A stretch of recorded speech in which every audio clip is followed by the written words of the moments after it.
এখন এটা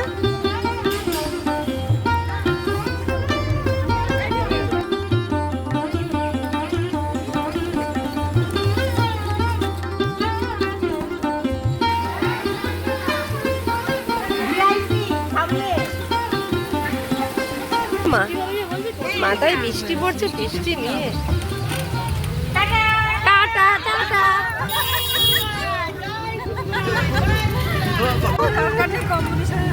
good morning বন্ধুরা, welcome back to my channel. আমি প্রতিমা। অনেক দিন বাদে আরও একটি নতুন ব্লগ নিয়ে তোমাদের কাছে হাজির হলাম। তোমরা কেমন আছো? সবাই নিশ্চয়ই ভালো আছো। আমিও কম বেশি ভালোই আছি। পুজোতে সবাই ভালো থেকো, আনন্দ করো, নিজেকে সুস্থ রাখো ও সাবধানে থাকো। তোমরা কি বুঝতে পারছো কোথায় যাচ্ছি? দেখো, আমরা যেখানে থাকি ইন্ডাস্ট্রিয়াল এরিয়া বলে, মানে প্রচুর বড় বড় লরি। তো আমরা চললাম ব্রিজ পেরিয়ে। কোথায় যাচ্ছি দেখো। আজ মহালয়া, তো প্রতি বছরের মতন আমরা এবছরও চললাম একসাথে। যারা মর্নিং ওয়াক করি তারা সবাই টোটো করে আর কি বেলুড় মঠে যাব গঙ্গা স্নানে, যদি সারা বছরের একটু পাপ ধোয়া যায় আর কি। তো ভোর 5টার সময় ঘুম থেকে উঠে না ভীষণ মনটা খারাপ হয়ে গেল। এত বৃষ্টি, তার মধ্যে মেঘ গর্জন। ভাবলাম বোধহয় এবার আর যাওয়াই হবে না। তো তার মধ্যেই রেডি হলাম।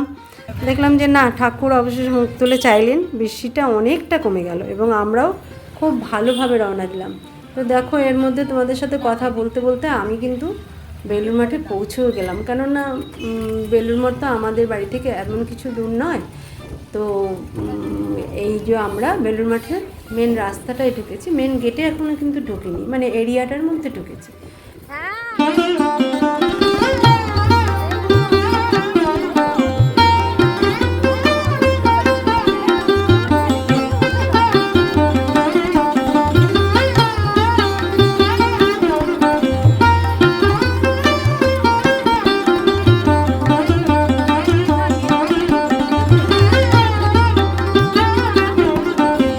না, প্রতিবার আমরা পিছন দিক দিয়ে যাই, কিন্তু এবার আর পিছনে যাওয়া হলো না, সামনেই নেমে গেলাম।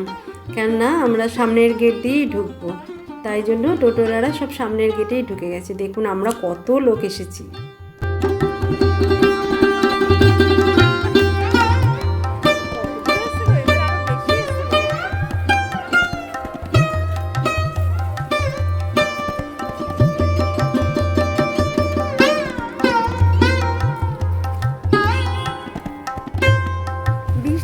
আমাকেই এফেক্ট করলো, এরা তো সবাই সাজু গুজু করে একেবারে।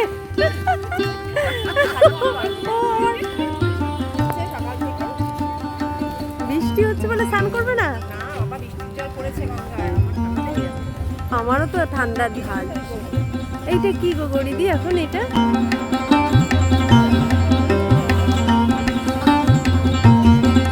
প্রতি বছর এই দিনটাতে আসছি স্নান করতে, আর মনে হয় যে আবার কবে আসবো, সারাদিন থাকবো, একটু ঘুরবো, দেখবো এবং একটু ভোগ খাবো।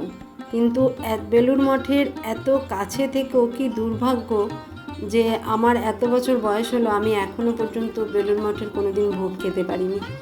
জানি না এই ইচ্ছা কবে পূরণ হবে। তো যে দেখুন, যেখানে তাকাচ্ছি কি অপূর্ব, কি সুন্দর দৃশ্য।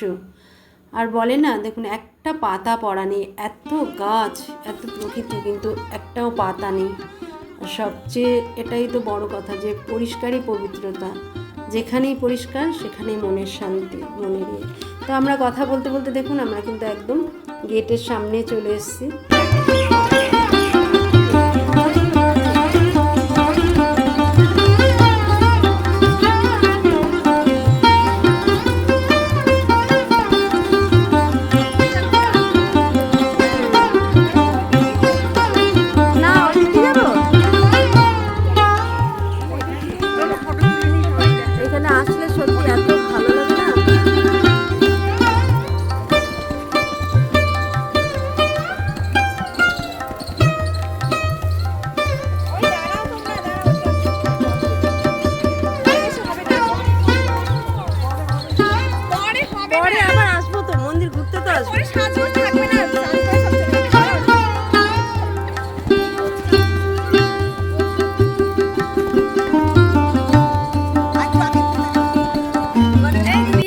আমরা সবাই মিলে একসঙ্গে ফটো তুললাম, অনেক অনেক ফটো তুললাম মন্দির নিয়ে। আর বড় প্যান্ডেল হচ্ছে, পুজোর প্যান্ডেল। পুজোতে কত ভিড় হয়, আসলে আমি প্রচণ্ড ভিড় অ্যাভয়েড করি, যার জন্য আমি এইসব অনুষ্ঠানগুলোতে কখনোই আমার আসা হয় না। কি আর বলবো, বাড়িতে ঢুকে গেলে একদম খুব ঘরকুনো। তো আমরা চললাম এখন ঘাটের মুখে, সেখানেও দেখুন আহা, প্রাণ জুড়িয়ে যায়, চোখ জুড়িয়ে যায় একদম। আমরা চলে এলাম ঘাটে।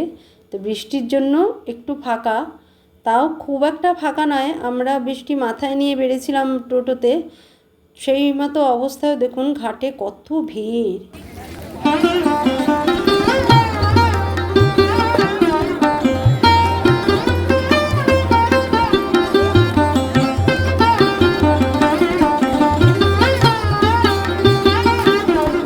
গঙ্গায় ভাটা থাকা সত্ত্বেও বেশ জল ছিল, আর এদিকে মাঝে মধ্যে সূর্যি মামা মেঘ কেটে বেরিয়ে আসার চেষ্টা করছে।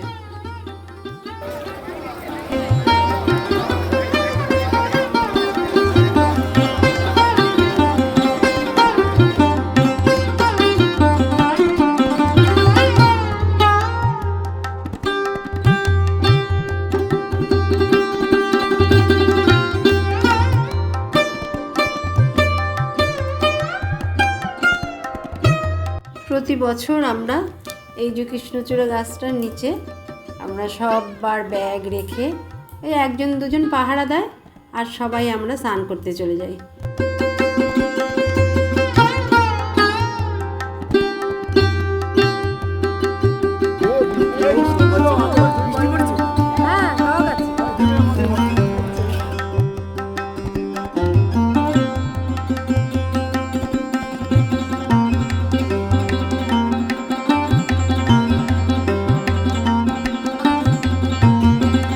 এরপরে স্নান করে এসে এই যে নীল ব্যারিকেড জায়গাটা, এর ভিতরে গিয়ে মানে জামা কাপড় চেঞ্জ করি।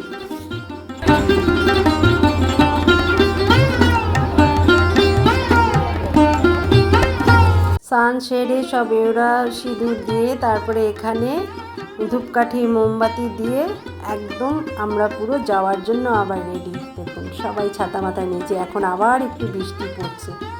বৃষ্টিটা সত্যি খুব জ্বালাচ্ছে আজকে।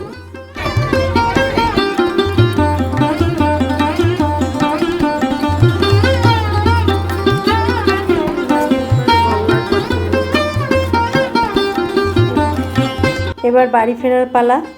সব একে একে গুটি গুটি পায়ে একদম মন্দির ঘেঁষা রাস্তা দিয়ে চললাম গেটের দিকে। আর টোটোওয়ালারাও একটু ব্যস্ত হয়ে গেছে, এদের আজকে হয়তো অনেক ভাড়া থাকে, একটু ব্যস্ততা তো থাকবেই। তো এই সময় দেখলাম সবাই গ্যালন গ্যালন গঙ্গা জল নিয়ে যাচ্ছে, তারপরে গঙ্গার মাটি নিয়ে যাচ্ছে, পুজোতে লাগবে সব, তো আজকেই সব জোগাড় করে নিয়ে যাচ্ছে।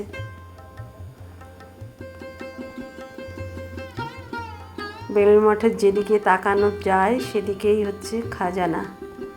খাজানা কি ছেড়ে কি তুলবো, এত তো তোলা যায় না। পুরো তুলে যদি আপনাদের ছাড়ি তো প্রচুর সময়, প্রচুর বড় ভিডিও যাবে। তা আমরা বাইরে বেরিয়ে খেতেও শুরু করে দিলাম, সেগুলো আর দেখালাম না। তো বন্ধুরা, আমার ভিডিওটা কেমন লাগলো, ভালো লাগলে অবশ্যই লাইক, শেয়ার, কমেন্ট এবং সাবস্ক্রাইব করবেন। কেমন? টাটা।